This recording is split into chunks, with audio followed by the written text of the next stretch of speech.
And as summer kicks off and more people hit the road, the average price for a gallon of gas is close to hitting $5 a gallon nationally. Here in California, of course, it's much worse at $6.42.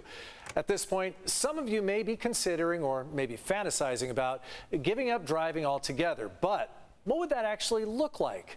CBS 8's Shannon Handy is working for you to find out. With 2 kids and a job that takes me all over the county, I have to be honest, giving up driving would be incredibly difficult for me, but it's something more and more people are considering, and some say it's not as difficult as it may seem. Chula Vista resident Will Radigan doesn't own a car. He uses a bike or bus to get everywhere, including to his office at the San Diego County Bike Coalition downtown. I have about a 14-mile commute to work here in the East Village. Given Will's passion for cycling, it comes as no surprise this is where he works. 2 of his coworkers don't have cars as well, including Daniel Rodriguez. I'm able to get to and from work. I go visit my friends. I don't have to sit in traffic. I don't have to pay for gas. Both men say their lives are easier and cheaper without vehicles, and since gas prices have skyrocketed, others are starting to take notice too. I talk to folks every day, not just here in the office, but out on the street. They'll stop me, they'll ask me about my bike. How they can get a bike, how they can learn to ride it, how they can think about planning their commute to work. When it comes to running errands, they suggest taking a backpack or cart that connects to your bike. If needed, you can borrow someone's car.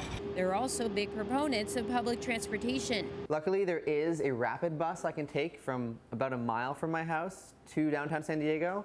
That only takes about 20 minutes. MTS provides rides on 100 bus stops and 3 trolley lines across San Diego County. A spokesperson told me during the first week of May, they saw their highest ridership since the pandemic began, with an average of 216,000 riders per day.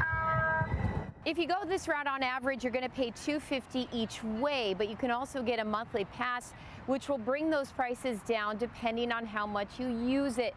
Also, get to know the MTS schedule so you can plan your outings.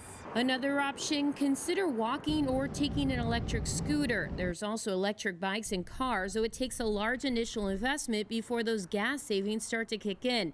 Using some of these alternative methods may seem complex and can sometimes be more time-consuming, but Will says you get used to it.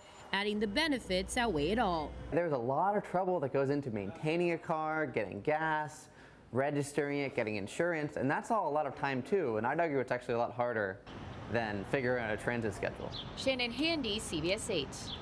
And remember, we're working for you to help you find the lowest gas prices and save some money. Text the word gas to 858-571-8888 for our map with the best gas prices around the county right now.